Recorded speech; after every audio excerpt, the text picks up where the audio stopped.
Hello students, पिछले lecture में हमने कार्य के बारे में बात की थी। आज हम ऊष्मा ऊर्जा से स्टार्ट करते हैं।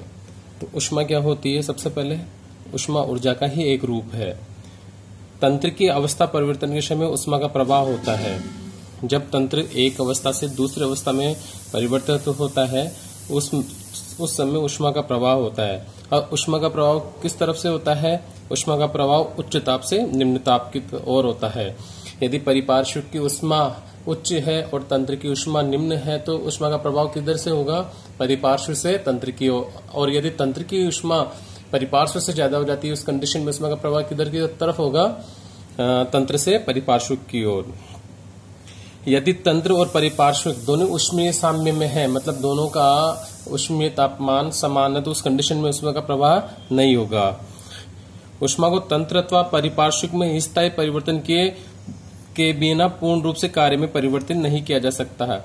मतलब ऊष्मा कार्य को तो ऊष्मा में परिवर्तित किया जा सकता है पूर्ण रूप से, लेकिन ऊष्मा को कार्य में पूर्ण रूप से परिवर्तित नहीं किया जा सकता। ऊष्मा का कुछ ना कुछ भाग कहीं ना कहीं दूसरी या तो परिपार्श्विक में बह जाता है या फिर कहीं ना कहीं यूज हो जाता है। इसलिए ऊष्मा को पूर्ण रूप से कार्य में परिवर्तित नहीं किया जा सकता। और ऊष्मा एक पथ फलन है, यानी कि ऊष्मा उस पथ से डिपेंड करती है जिस पथ से एक तंत्र एक अवस्था से दूसरी अवस्था में परिवर्तित हो रहा है। मतलब ऊष्मा एक अवस्था फलन ना होकर एक पथ फलन है, और पथ फलन होने के कारण ही ये इन एग्जैक्ट डिफरेंशियल शो करता है। तो ये हुआ बात ऊष्मा के बारे में। और ऊष्मा जब ग्रहण की जाती है तंत्र के द्वारा तो तंत्र द्वारा कार्य किया जाता है। ऊष्मा ग्रहण करेगा परिपार्श्विक से और तंत्र कार्य करेगा। मतलब जब अगर तंत्र ऊष्मा ग्रहण करता है तो क्यू क्या हो जाएगा? पॉजिटिव हो जाएगा। और कार्य तंत्र के द्वारा किया जाएगा तो कार्य क्या हो जाएगा? नेगेटिव हो जाएगा। और यदि तंत्र पर कार्य किया जाता है तो उस कंडीशन में क्या होता है? तंत्र की ऊष्मा बढ़ जाती है। उस कंडीशन में क्या क्यू क्या होगा? नेगेटिव, क्योंकि वो ऊष्मा को परिपार्श्विक को दे देता है। उस कंडीशन में तंत्र पे कार्य किया गया है तो W क्या हो जाएगा? पॉजिटिव। और परिपार्श्विक को उसने ऊष्मा दे दी तो Q क्या हो जाएगा? नेगेटिव। अब हम बात करते हैं किसी भी तंत्र की ऊर्जाओं के बारे में। किसी भी तंत्र की कितनी ऊर्जा होती है? मूल रूप से हम किसी भी तंत्र की ऊर्जाओं को दो भागों में बांटते हैं। एक तो बाह्य ऊर्जा और एक होती है आंतरिक ऊर्जा। अच्छा, बाह्य ऊर्जा क्या होती है? संपूर्ण तंत्र की जो स्थितिज व गतिज ऊर्जा का योग होता है वह बाह्य ऊर्जा होती है। ऊष्मा गतिकी में बाह्य ऊर्जा का इतना रोल प्ले नहीं होता है, इसलिए हम इसके बारे में ज्यादा बात नहीं करते हैं। तो अब बात करते हैं आंतरिक ऊर्जा की। आंतरिक ऊर्जा को हम U या कैपिटल E या कैपिटल U से शो करते हैं। तो आंतरिक ऊर्जा क्या होती है? तंत्र में उपस्थित पदार्थ के अणुओं की स्थानांतरण, घूर्णन तथा कंपन गति द्वारा उत्पन्न ऊर्जा तथा उपस्थित इलेक्ट्रॉन व नाभिकों की ऊर्जाओं को सम्मिलित रूप से तंत्र की आंतरिक ऊर्जा कहते हैं।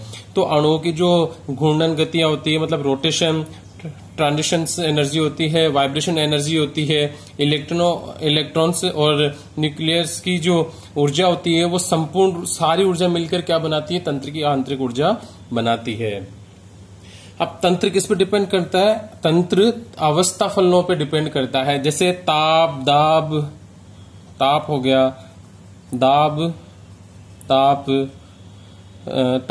हो गया, और वॉल्यूम हो गया, पदार्थ की रासायनिक प्रकृति हो गई। इन सब पर तंत्र की आंतरिक ऊर्जा डिपेंड करती है। इसलिए आंतरिक ऊर्जा क्या हो गई? अवस्था फलन हो गई। अब ये देख लीजिए कि यांत्रिक ऊर्जा का वास्तविक परिमाण का कभी भी अध्ययन नहीं किया जाता कि इसकी आंतरिक किसी भी तंत्र की आंतरिक ऊर्जा क्या है, इस बात का अध्ययन नहीं किया जाता।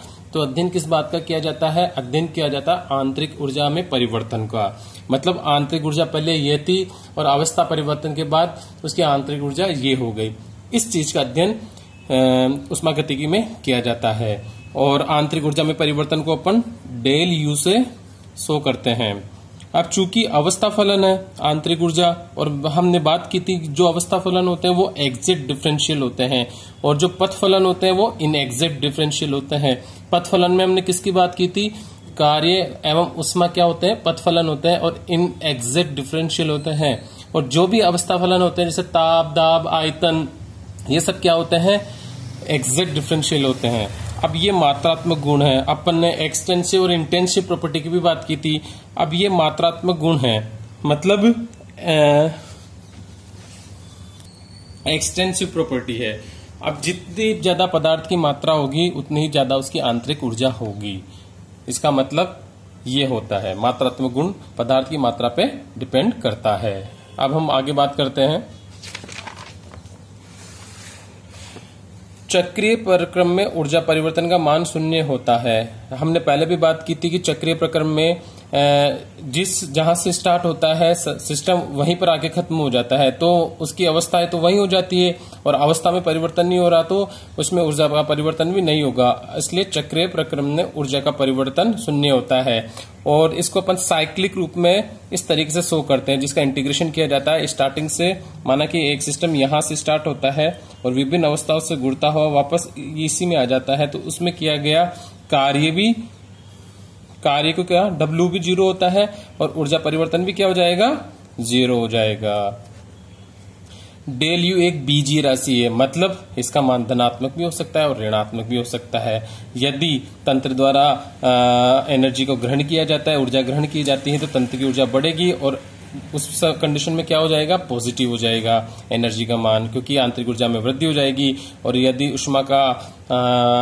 ऊष्माक्षेपी होती है, ऊर्जा को बाहर निकाल रही है, उस कंडीशन में तंत्र की ऊर्जा कम हो जाएगी और अपन उस कंडीशन में क्या लेते हैं, नेगेटिव लेते हैं, क्योंकि आंतरिक ऊर्जा में कमियां हो जाएगी। अब हम बात करते हैं ऊष्मागतिकी के प्रथम नियम के बारे में। प्रथम नियम क्या कहता है, प्रथम नियम है ऊर्जा संरक्षण का नियम। मतलब ऊर्जा को न तो उत्पन्न किया जा सकता है न ही नष्ट किया जा सकता है, परंतु एक रूप से दूसरे रूप में परिवर्तित किया जा सकता है। मतलब ऊर्जा को न तो उत्पन्न हो रही है न नष्ट हो रही, तो मतलब ब्रह्मांड की संपूर्ण ऊर्जा फिक्स है, निश्चित है, अर्थात ब्रह्मांड की कुल ऊर्जा स्थिर है और किसी तंत्र और उसके परिपार्श्व की कुल ऊर्जा स्थिर रहती है यदि ऊर्जा का रूपांतरण किया जा सकता है। मतलब एक ऊर्जा को दूसरे ऊर्जा में परिवर्तित किया जा सकता है। जैसे हम पानी गर्म करते हैं विद्युत ऊर्जा से, इमर्शन रॉड से, तो उस कंडीशन में विद्युत ऊर्जा किसमें चेंज हो रही है, उसमें थर्मल एनर्जी में चेंज हो रही है, क्योंकि उसमें पानी गर्म हो रहा है। तो ऊर्जा का एक रूप दूसरे रूप में परिवर्तित हो गया। दूसरा निष्कर्ष हम क्या निकालते हैं, किसी प्रक्रम में यदि ऊर्जा के एक ही रूप की निश्चित मात्रा लुप्त होती है तो उसके तुल्य दूसरे प्रकार की ऊर्जा अन्य रूप में प्रकट हो जाती है। मतलब वही बात हो गई, यदि ऊर्जा का एक रूप किसी जगह से नष्ट हो रहा है तो वही ऊर्जा का रूप दूसरे रूप में प्रकट हो जाता है। माना कि परिपार्श्विक से ऊर्जा ग्रहण की तो परिपार्श्विक में ऊर्जा की कमी हो गई और तंत्र ने ग्रहण की तो तंत्र की आंतरिक ऊर्जा में वृद्धि हो गई। तो एक जगह जहां कमी हुई थी ऊर्जा की, दूसरी जगह वहीं ऊर्जा की वृद्धि हो गई। और एक ऐसी शाश्वत गति मशीन का बनाना संभव नहीं है जिस पर बिना ऊर्जा व्यय कार्य प्राप्त किया जा सके। मतलब हमें ऊर्जा तो व्यय नहीं करना पड़े लेकिन हमें कार्य मिल जाए, तो ऐसी मशीन बनाना संभव नहीं है। अब हम प्रथम नियम के गणितीय रूप की बात करते हैं। जैसा कि पता है आप लोगों को कि Q क्या है, ऊष्मा है। यदि ऊष्मा अवशोषित होगी तो तंत्र के द्वारा कार्य किया जाएगा, और ऊष्मा अवशोषित हो रही तो हम यहाँ पे Q को पॉजिटिव लेते हैं और तंत्र द्वारा कार्य किया जाता है तो हम W को नेगेटिव लेते हैं। उसी कंडीशन पे यदि तंत्र पर कार्य किया गया है तो W पॉजिटिव हो गया और तंत्र पे कार्य किया जाता है तो Q क्या हो जाएगा, अगर वो ऊष्मा बाहर निकाल रहा है, बाहर परिपार्श्विक को दे रहा है तो उसमें Q नेगेटिव हो जाएगा। और आंतरिक ऊर्जा क्या होती है, इन दोनों के मिश्रण से आंतरिक ऊर्जा में डिसाइड होगी कि आंतरिक ऊर्जा क्या होगी, क्योंकि ऊष्मा तंत्र द्वारा ग्रहण की जाएगी तो उस कंडीशन में आंतरिक ऊर्जा में वृद्धि हो जाएगी। लेकिन ऊष्मा ग्रहण करने के पश्चात तंत्र द्वारा कार्य किया गया तो जितनी ऊष्मा ग्रहण की तो सारी की सारी ऊष्मा का कार्य किया गया है कि उस ऊष्मा से कुछ कार्य किया गया है और कुछ आंतरिक ऊर्जा में वृद्धि हुई है। तो अपने पास फॉर्मूला बनकर क्या आता है, del U equal to Q plus W।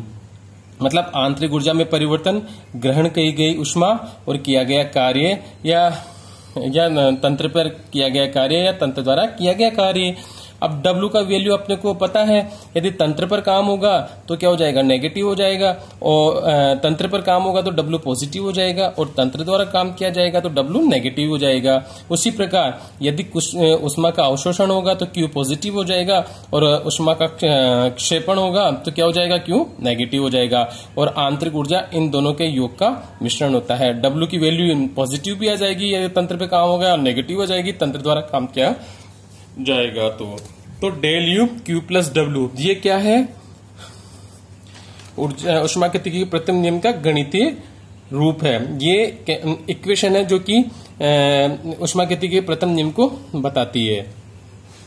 यदि तंत्र में अनंत सूक्ष्म परिवर्तन हो रहा है, और मैंने बोला था कि जब कहीं पर भी अनंत सूक्ष्म परिवर्तन की बात आ जाता है तो हम वहां पे डेल की जगह डी, स्मॉल डी दिखाते हैं। तो उस कंडीशन पे क्या लिखेंगे हम इक्वेशन को, D U is equal to D Q plus D W.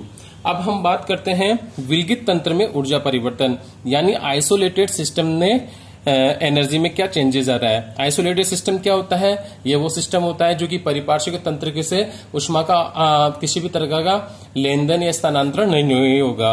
मतलब ऊष्मा का ना तो अवशोषण होगा ना क्षेपण होगा, तो उस कंडीशन में क्यू क्या हो जाएगा, जीरो हो जाएगा। तो डेल यू इक्वल टू, अब क्यू की वैल्यू जीरो इसमें रखते हैं तो अपने पास क्या बन के आता है formula, del U equal to W. मतलब यदि तंत्र द्वारा कार्य किया जाएगा तो तंत्र की आंतरिक ऊर्जा व्यय हो जाएगी। इस कंडीशन से यह दिखा रहा है कि तंत्र द्वारा कार्य करने पर तंत्र की आंतरिक ऊर्जा खत्म हो जाएगी और इसकी वैल्यू जीरो हो जाएगी। तो आइसोलेटेड सिस्टम में तंत्र के द्वारा कार्य करने पर आंतरिक ऊर्जा का उपभोग होता है। आगे हम बात करते हैं चक्रीय परिवर्तन, चक्रीय प्रक्रम में ऊर्जा परिवर्तन। जैसा कि आपको मैंने पहले भी कहा था कि चक्रीय परिवर्तन में आंतरिक ऊर्जा में किसी भी तरीके का कोई परिवर्तन नहीं होता है, क्योंकि तंत्र जहां से स्टार्ट होता है वहीं पहुंच जाता है। तो जो आंतरिक ऊर्जा पहले थी वही बाद में होती है। तो डेल यू की वैल्यू क्या हो जाएगी, जीरो हो जाएगी, क्योंकि तंत्र की ऊर्जा में किसी भी तरह का कोई परिवर्तन नहीं हो रहा। तो डेल यू की वैल्यू हम जीरो करते हैं तो अपने पास इक्वेशन आती है Q प्लस डब्ल्यू, या Q equal to minus W. मतलब तंत्र द्वारा जितनी ऊष्मा का ग्रहण किया जा रहा है उतनी ऊष्मा के बराबर लगभग कार्य किया जा रहा है। तो इस प्रकार आज हमने ऊष्मा के बारे में, आंतरिक ऊर्जा के बारे में और ऊष्मागतिकी के प्रथम नियम के बारे में अध्ययन किया। अगले लेक्चर में हम एंथैल्पी के बारे में बात करेंगे और हीट कैपेसिटी के बारे में बात करेंगे। धन्यवाद।